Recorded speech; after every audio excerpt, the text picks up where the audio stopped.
Howdy.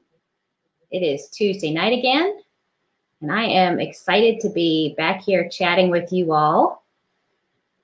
If you can hear me, just drop a comment there in the chat box so that I will know that you can hear me and that we're live. Let me just double check and make sure things are working. Yep. Oh. Okay. Looks like we're live in all the places. Just double checking here, giving everybody a chance to hop on. How are you guys? Hi, Kelly. Welcome. Welcome, welcome. Glad to see everybody. So here's the interesting thing tonight. Hey there. Glad to have you again. As I've mentioned before, I broadcast from my in-laws' house, and they are right around the corner from the local high school. And I can hear the marching band practicing tonight, or I guess they're practicing. I don't think on a Tuesday night, it doesn't seem like there'd be a football game, but they must be practicing. So I don't know if my microphone will pick that up, but that will be interesting to see because, you know, it is what it is, right? I don't have a private professional recording studio. So most of us were just moms here hopping on, chatting from home or from the in-laws' house. So if we have not met before, let me take a moment. Can't hear right now? Okay. If we have not met before, let me take a moment to introduce myself. My name is Lynna Sutherland, and I blog at Homeschooling Without Training Wheels. I like to talk about homeschooling, which I do, but I also like to talk about parenting and specifically sibling parenting because I'm the mother of 8 children. And so we definitely have lots of sibling interaction in our home all day, every day. So when I hop on here, what I love to do is interact because it's fun to write and read comments and discuss things on Facebook, but it's really fun to be in here live with you guys and chat with you all about what's going on and have some immediate interaction and discussion. Let's see, if you are watching us on Facebook or on YouTube, because tonight for the first time, I'm trying live streaming to YouTube. So if you are, if you're watching us on Facebook or YouTube, of course, you can just keep watching on Facebook or YouTube. That's perfectly fine. But also, there's a link in the video description to the Crowdcast event. I am broadcasting this through Crowdcast. One of the things I love about Crowdcast is that it allows me to live stream my conversations to other platforms. I love broadcasting from Crowdcast because the interaction is so good. It's so quick in here. It's much, much quicker than on Facebook Live. And the Ask a Question feature is fantastic. I love that too. So here is a thought. Now, no pressure, and I don't want to scare anybody or make you nervous, but another thing about Crowdcast that we really haven't tried a whole lot is that in Crowdcast, I can invite viewers up on the screen. So don't worry, this cannot happen unless I have your permission. It's not like you could be, you know, changing the baby's diaper and all of a sudden you're on the screen and we can hear you or something.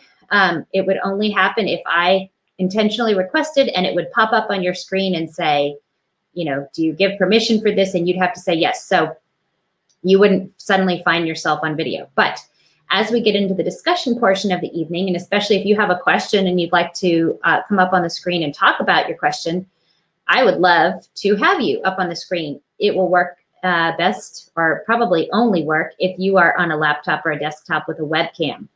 You're going to need a webcam, and then probably the best interaction is with earbuds that have a little mic on the cord, because if you're just using your laptop's mic, then there's going to be a lot of feedback. There's going to be an echo feedback loop. So no pressure, and you know, if nobody is interested in hopping on, that's totally fine.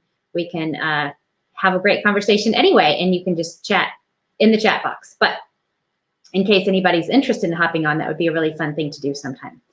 So let's talk about this. Who has a child who is highly distractible? Who has a child who has a really hard time staying on task, maybe even remembering what the task is that they're supposed to be doing. I'm guessing if you've signed up to be here tonight, it's because you have some difficulty with somebody staying on track. Am I right? Okay, well, I'm assuming you are. I'm going to go on from there. I definitely have this trouble in my homeschool, in my home. I have a couple who do have trouble staying on task. They all have this trouble sometimes, right? All kids at some time or another have this difficulty.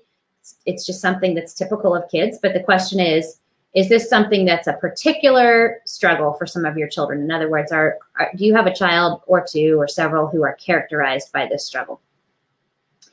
So let's talk about this. Why is this such a problem?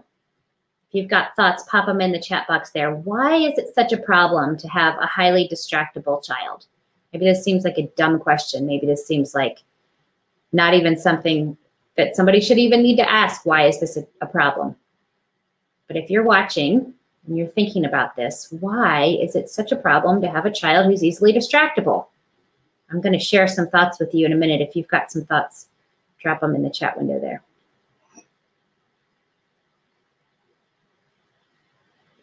Okay, so I would say one of the reasons that having a highly distractible child is a problem is just because, getting down to the brass tacks, we moms, drags as my homeschool day longer because she doesn't stay focused or stay on task. Excellent, yes, and I'm going to talk about that more in a minute. I think one of the things that makes this so difficult is that we don't know what to do with it. It's a problem, but there are many things in our homeschool that are a problem and an obstacle, and we know how to tackle it. And so it doesn't seem so overwhelming. It doesn't seem so anxiety producing because yes, it's a task, but it's something we know how to tackle.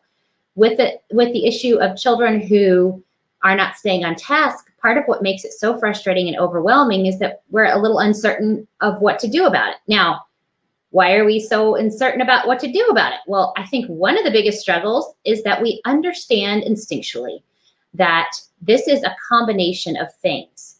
Partly, there might be some character issue there.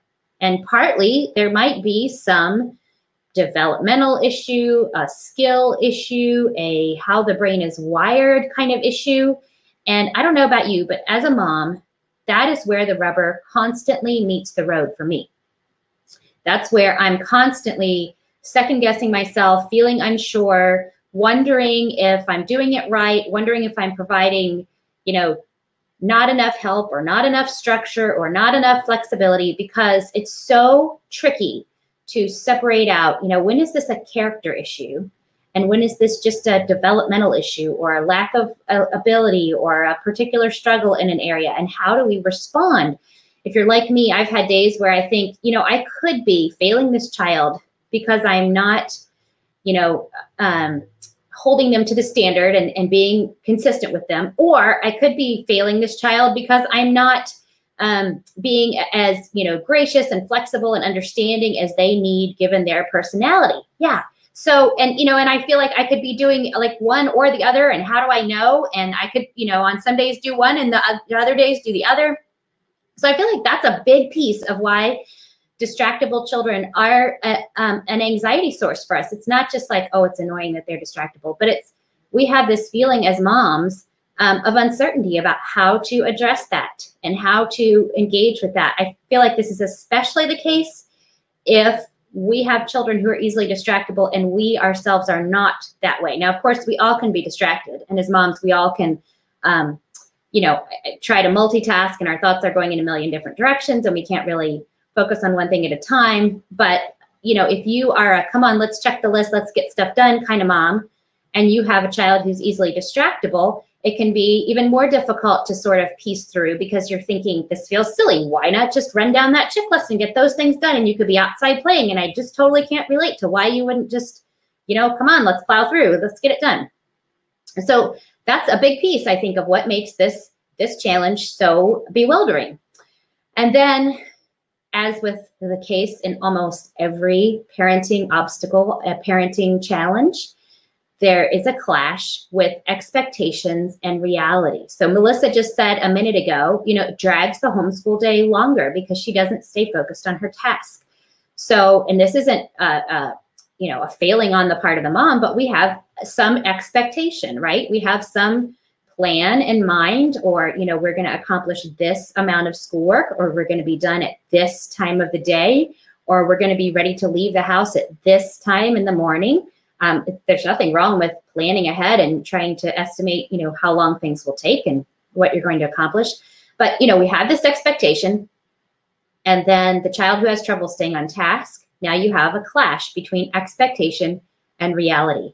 And whenever you've got a clash between expectation and reality, that's when you wind up feeling angry, frustrated, overwhelmed, burnt out, all those kinds of things, because it's not working out how you thought. And spinning back around to what we said, we're not sure what to do about it because we're not sure how to label it, right? Is this a behavior problem? Is this a skill issue, developmental problem? So the very first thing that we need to do as moms is that we need to have some strategies for evaluating what kind of problem it is we're dealing with here. And if you've got ideas, please chime in. I'm going to share some of the thoughts I had, but this is by no means an exclusive list. If you've had any experience or success with trying to evaluate or sort out, how do you know, if they can do this and they just don't want to, or they're just not doing their best work? When do they need kind of feet held to the fire? When do they need some flexibility or encouragement? Drop in your ideas if you've got them. I'm going to share a few of mine. So first of all, it's often helpful for me to look at other areas of life. So for example, I know in the poll, a lot of people who are watching today said that they are homeschool moms. So I'm going to speak somewhat to the view of homeschool moms, even though not everybody here is.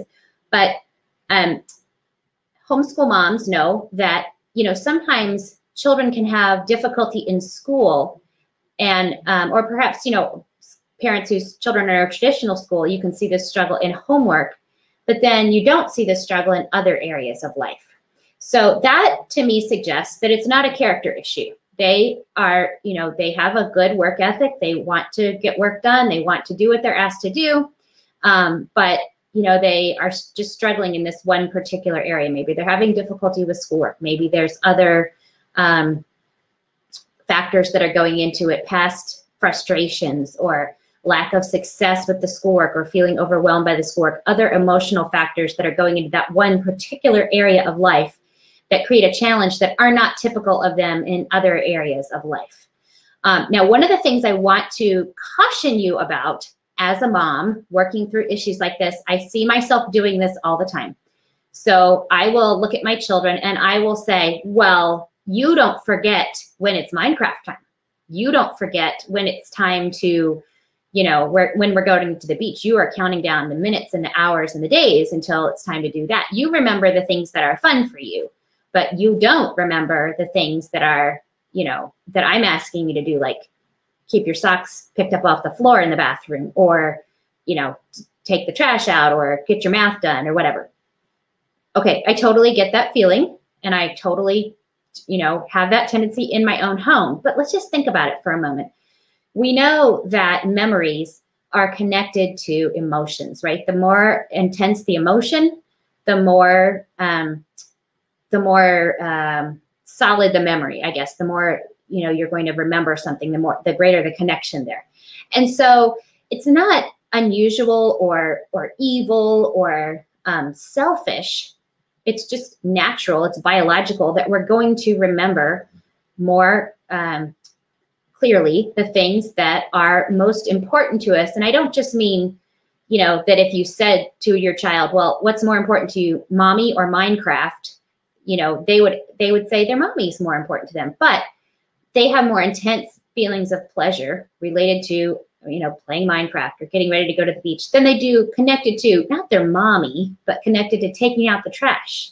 And so, this is true of us as well. If you think about it, I mean, maybe your kid has told you over and over and over about Minecraft or some other thing that they're into, a graphic novel that they're reading, or a game that they've been playing or something like that. And then, what if they were to say to you, well, Mommy, I don't think you love me because you remember all the characters in Downton Abbey better than you remember all of my, Minecraft creatures or what all the different blocks in Minecraft can do.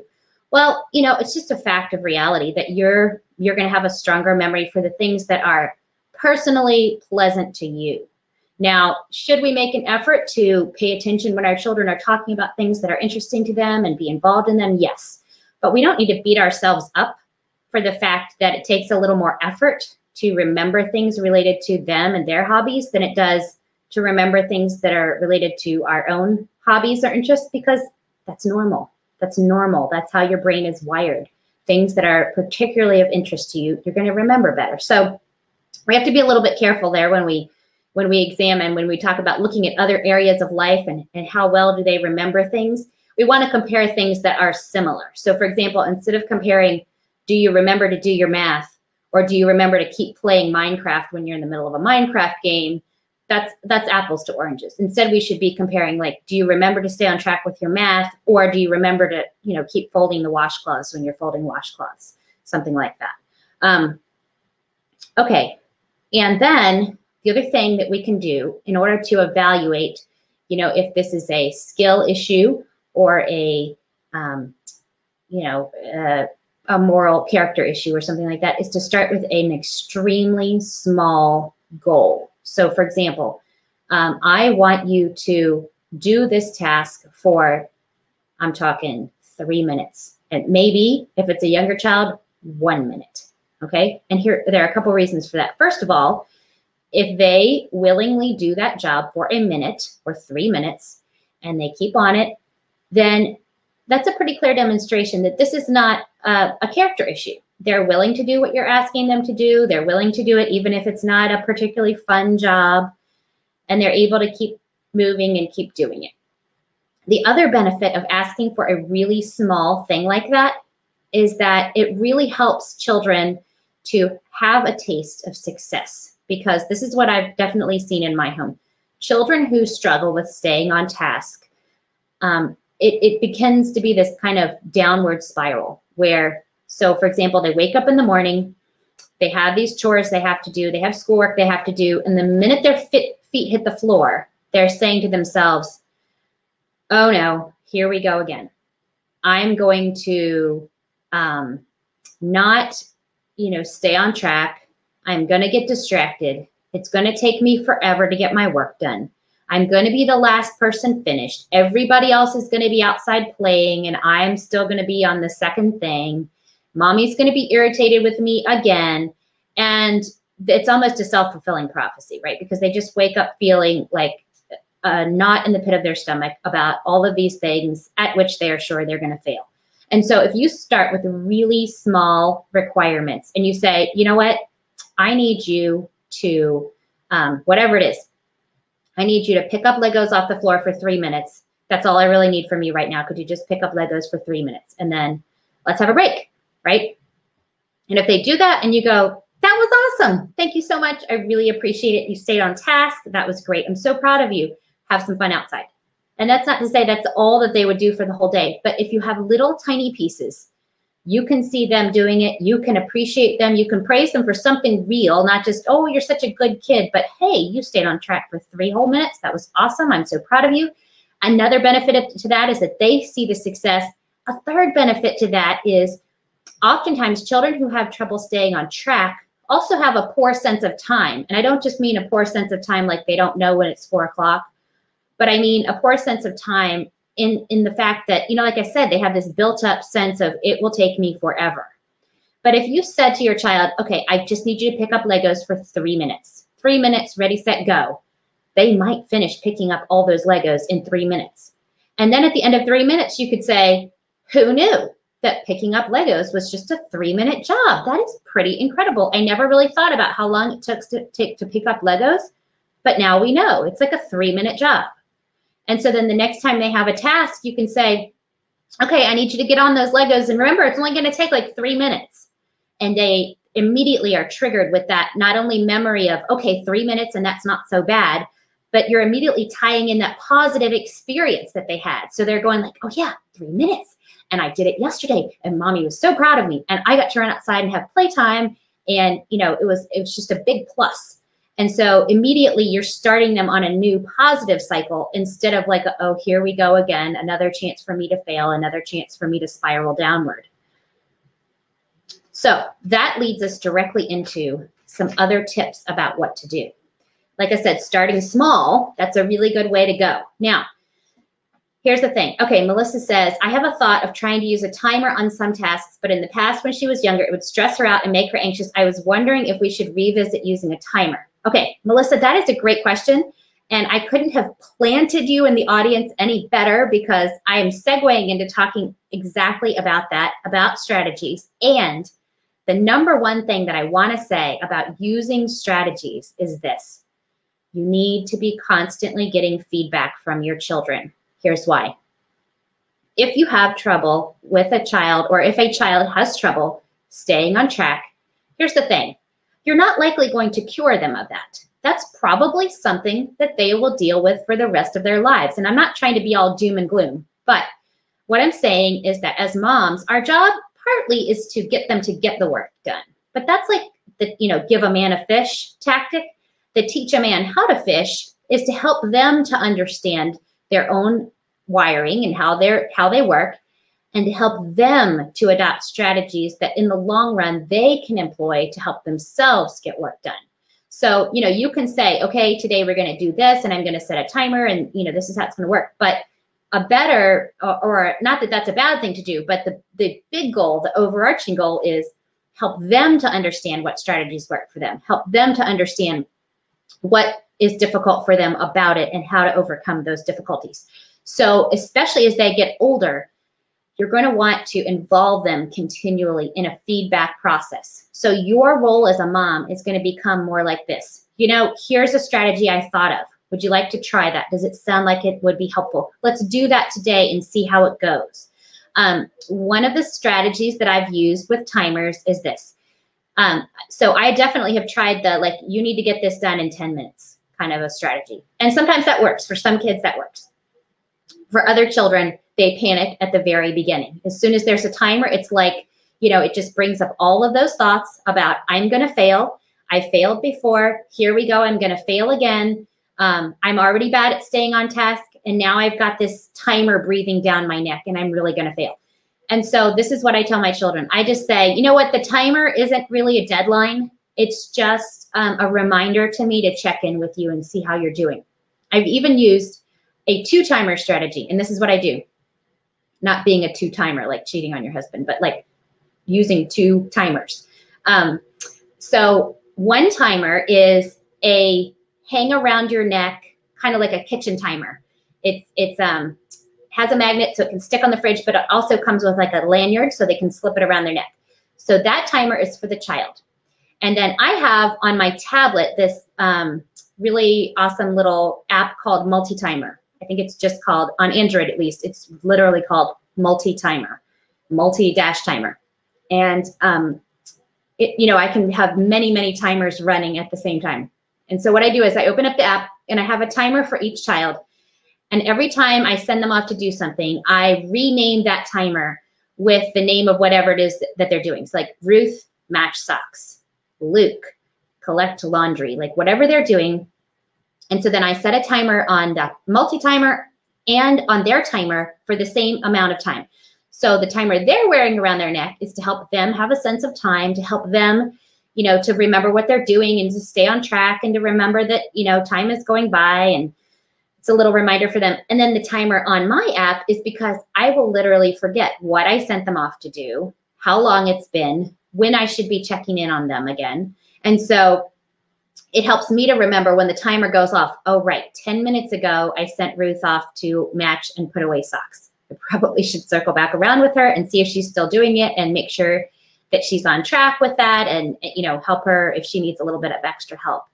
Right, I always forget to check because I've got like 5 or 6 kids that are off doing different things everywhere. And that is too much for my brain cells to manage without a little assistive technology. So the multi-timer app has been a lifesaver for that. Okay, a couple of other things. I talked about how to use a small amount of time and get success. So if you're using timers, or even if you're just using the clock, you can say, we're going to do a 5-minute blitz. We're just going to, for 5 minutes, we're going to get as much, whatever, math as we can done. We're going to get as much, putting away things in your room done. We're going to do like a 5-minute blitz. And again, that just helps them to get a sense of time, to get a little bit of success, to have, a sense of completion. Even if it's not the whole job, they completed the 5 minutes. Let's see. Okay, here's another one. Visualizing the job. So one of the struggles that we have sometimes in our home is not only do we forget, or do, the children sometimes forget to stay on task, they forget what it is they're doing. So I'll say, okay, I need you to go upstairs and da-da-da-da-da.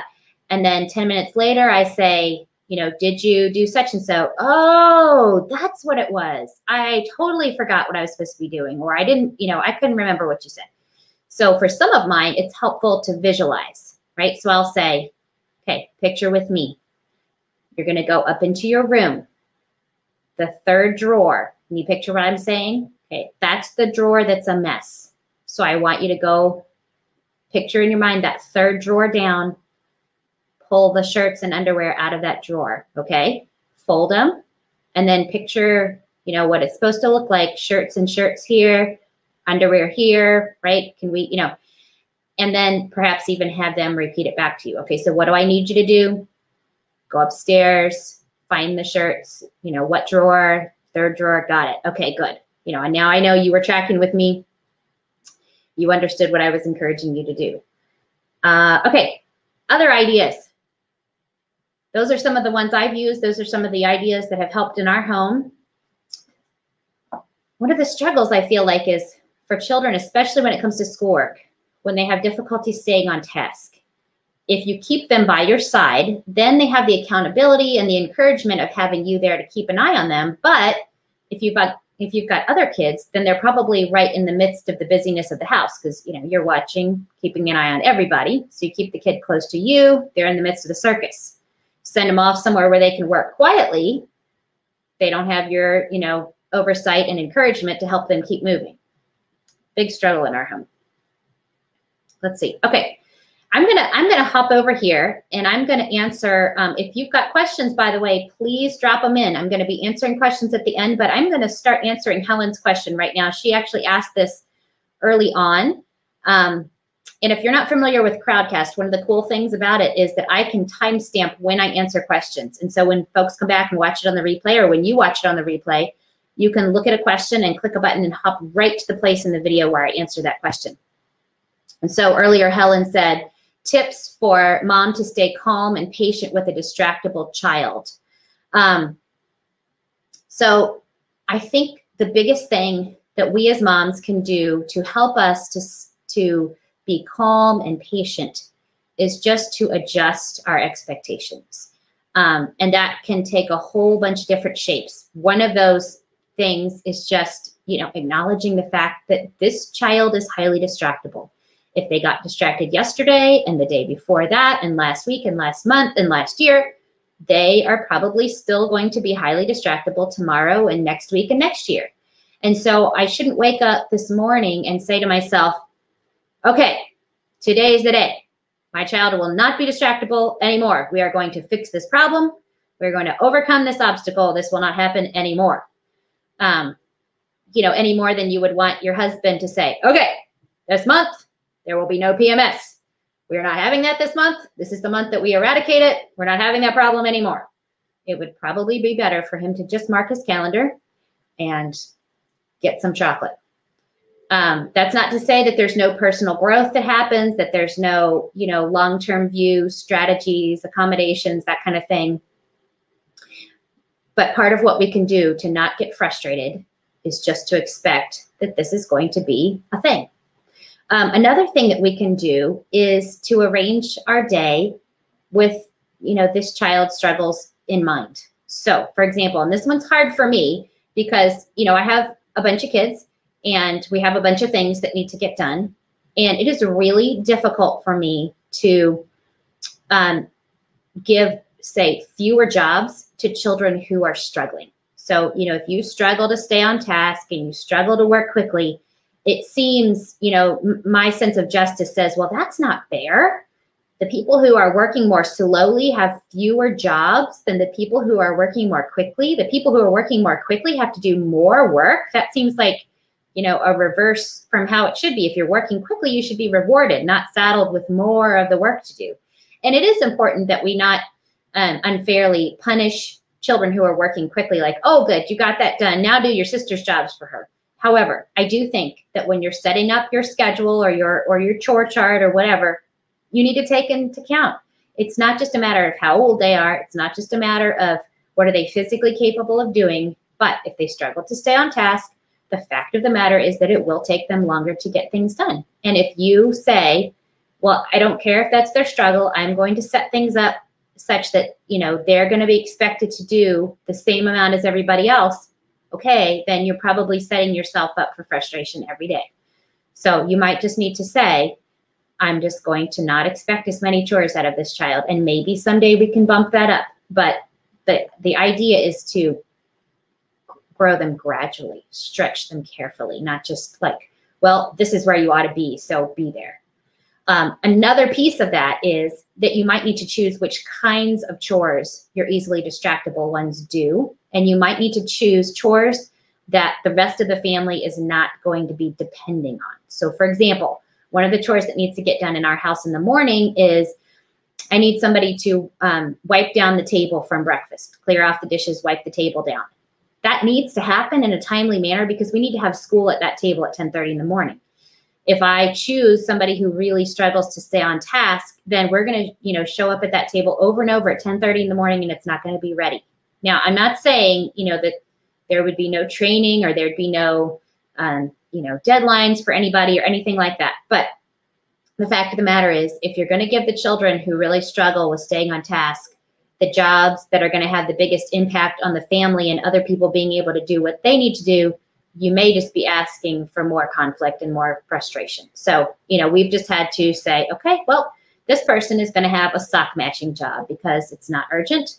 And if it's not done before school starts, then they can do it later. They can do it, you know, in the evening. They can do it whenever they need to do it. And nobody is, you know, going to have their whole day disrupted by the fact that that job is not done. So a big, big piece of staying calm and not being frustrated is just having reasonable expectations, not based on what age are you and what are all children supposed to do, but what is true of this child, where's this child right now, and where do we need to go from there? Okay, let's see, earlier, and I wasn't ignoring you, Kelly, but earlier Kelly said, quite honestly, mine is much more motivated to stay on task when she's working for someone else rather than me.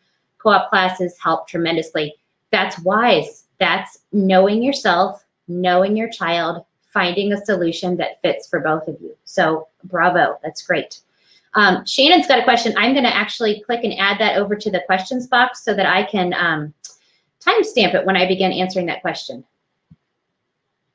All right, now I am gonna go and do some more Q&A in just a minute, but before I do that, I wanna say a couple things just in case anybody needs to hop off. Of course, please stay around. I would love to have you. I'm not trying to chase anybody away, but I know we've been live for about a half an hour. So before we go into the Q&A, I wanna do two things. One is, if you are interested in following me on Crowdcast and being notified whenever I go live, there's a little icon somewhere up here that has my face on it. It says Lynna at Homeschooling Without Training Wheels. If you hover over that icon, a little box will appear with a button where you can follow me.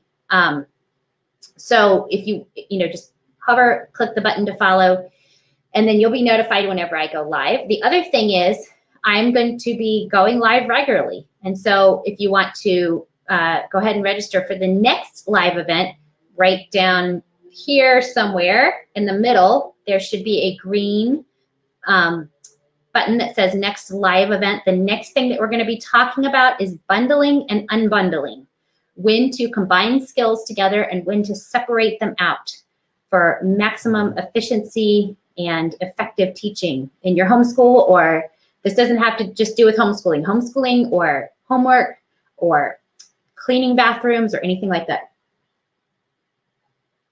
So if you're interested in joining that, go ahead and do that. And I'm going to hop into answering questions. If you've got questions, please drop them in. If you've got more comments, please drop them in the comment window. If you haven't already answered our poll, go ahead and peek at the poll. Okay, so folks are voting on the name for my channel. I don't know, I hit like a creative roadblock on this one. I just couldn't come up with anything cute or catchy. So looks like folks like the Homeschooling Without Training Wheels show. That sounds cool. I can go with that one. If you've got other ideas, drop them in the comments box or vote on the other names that are in the poll there. Okay, Q&A. Let's talk about a couple of folks' questions. Just a reminder, if you're watching from Facebook or YouTube, look at the video description. There's a link to the Crowdcast event in case you're wondering, like, what is she talking about? Questions box? What is she talking about? Q&A? You're welcome to watch from Facebook or YouTube, but in case you're confused, I'm broadcasting from the Crowdcast event. That's why my view here is a little different than yours. Okay. Kelly says, there's a lot of chaos in our house with baby, toddler, and 3 school-aged kids. Any idea for calming the chaos without sending a kid off unsupervised? Nope. Sorry. No, just kidding. Okay, so I have, a similar setup. I've got, my oldest is 13. 6 of my children are school-aged. I've got an 8th grader down through a kindergartner, and then I have a 3-year-old and a 1-year-old. So, definitely school-aged people plus the baby toddler circus heavily happening in my home. There are all different ways to do this, and a lot of it depends on the period of the day that you're in, what other people are up to at the time. Sometimes I will have somebody who is done with everything take the baby and the toddler up to a bedroom and play with them up there. And that, instead of isolating the person who needs a little more quiet working, isolate the chaos. And now that's not always workable. And, depending on the age of your kids, it might not be workable to expect, one of your children to go and supervise a baby and a toddler for an extended period of time. Another option is to use something like a pack and play or a play yard. We have a play yard that's like a hexagonal, like 6 plastic, I don't even know how to describe it. I hope you know what I'm talking about. But it's almost like a pack and play, but there's no floor in it. It's just these plastic walls that connect together. They're like plastic mesh, and it keeps them contained. Play yard, yeah. And so then you can keep them in a play yard, and you can go in another room, like still downstairs. In our house, we have kind of like a living room and then like a den kind of room. So I can put the little ones in a play yard in the schoolroom and then, or in the den, and then, we can go in the living room or something for a quieter workspace. Other options are headphones. So sometimes you can have somebody who's working right there with you. And even if they're not doing something that, has audio with it, they can put on headphones, like just for some headspace. And depending on the child, it might actually work for them to be listening to music. Some children are more distracted with music. Some children, if they're listening to, especially music without lyrics, it's kind of like a little white noise, and it helps them to stay focused, stay motivated. And that music can actually be just a sensory cue. Like when I hear that music, that helps me focus. That tells me it's school time and I'm going to be, so you can put headphones on them even if they aren't listening to something. So I don't know, just a few ideas. But I mean, I was kind of joking at the beginning when I said no suggestions, but it's just really true that it's just kind of going to be chaotic. And I mean, that's part of the learning experience that's happening in our homeschools. Our children are not just learning math and English, they're learning how to work when it's chaotic, because Lord knows we need that, right? We need to learn how to stay focused even when there's sort of a circus running all around us. So, that does provide an extra struggle, but it also provides an extra learning experience. Okay, Shannon says, any ideas for teaching older sibs to be patient with a younger distractible sister, 17 and 15-year-old with a distractible 13-year-old sister? Okay, again, this is another great life learning experience. This is just one example of this type of situation, but you are going to spend the rest of your life, and your children are going to spend the rest of their lives being in community with people who have different gifts than they do, different struggles than they do, you know, things that seem natural and easy and normal to us that seem, you know, confusing or hard or not straightforward to somebody else, and learning how to live in love with those people.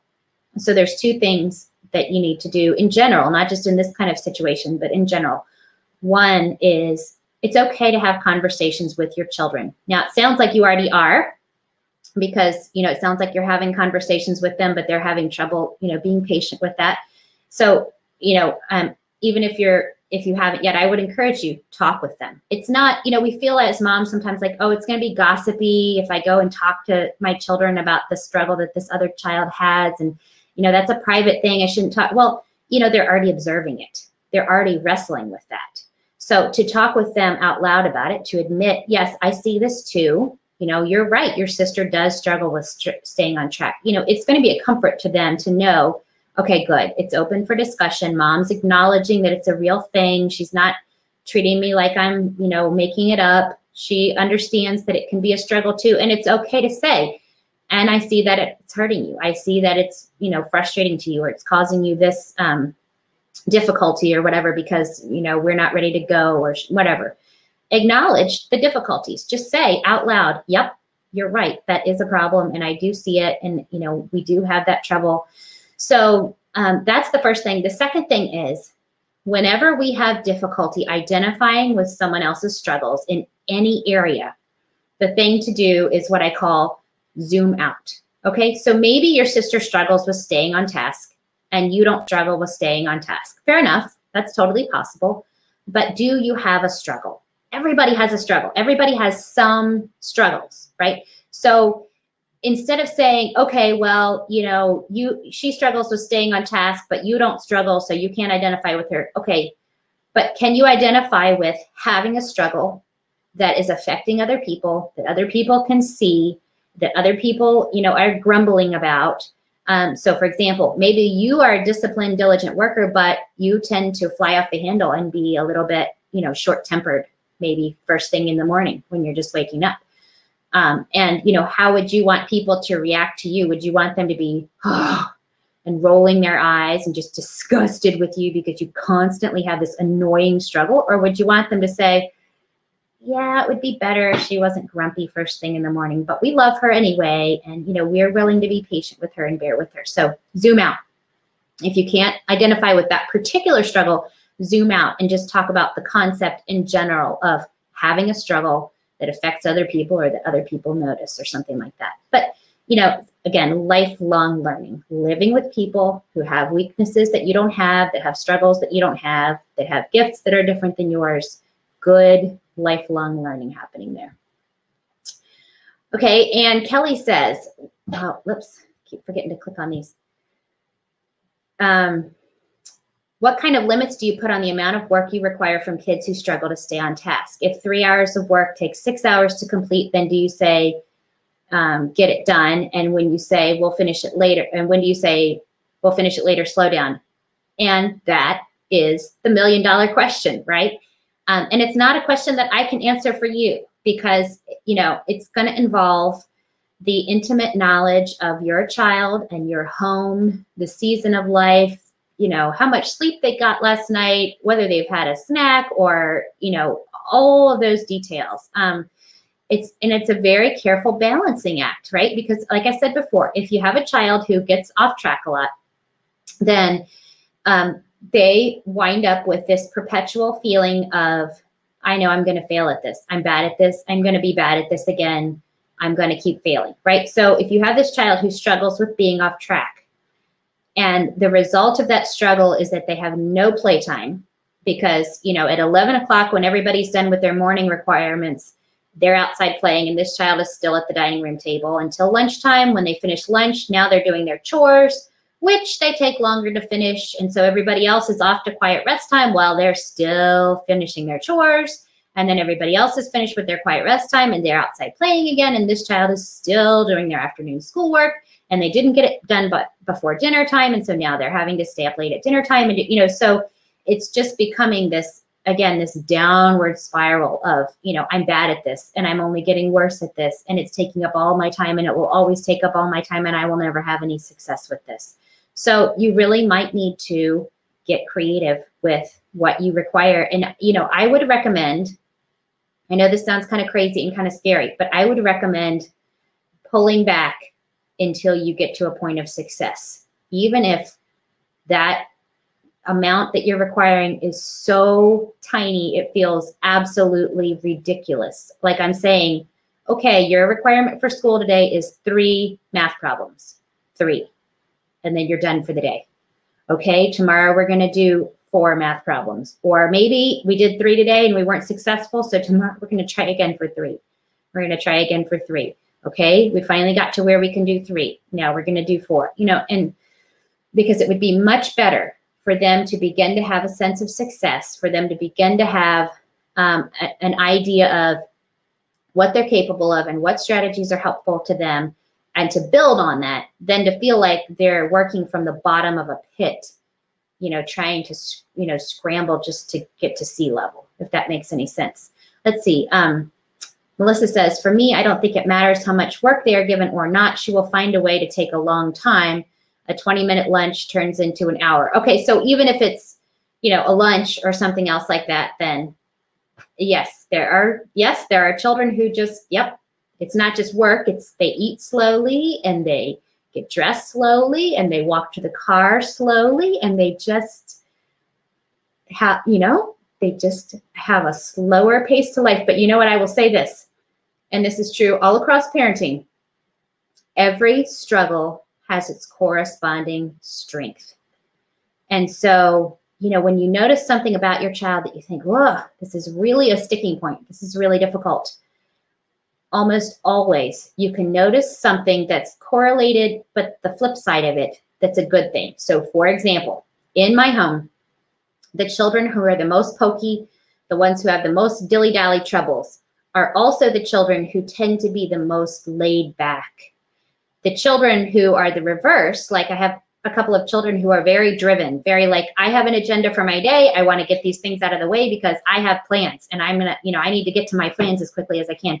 Those are the children who have a real hard time when plans don't go their way, right? So they have this agenda. And if I, you know, say, okay, but wait a minute, you didn't, you know, you sorted this basket of laundry, but there's a second basket of laundry that isn't sorted yet, I might find myself, you know, in a bit of a muddle with that child because they're going to be angry that they didn't get, you know, to do the thing they plan to do when they plan to do it. So the children that are more driven also tend to be more angry when plans get derailed. The children who are more kind of la, la, la, la, la, wander through life are the ones who also tend to be kind of more like, oh, the day changed.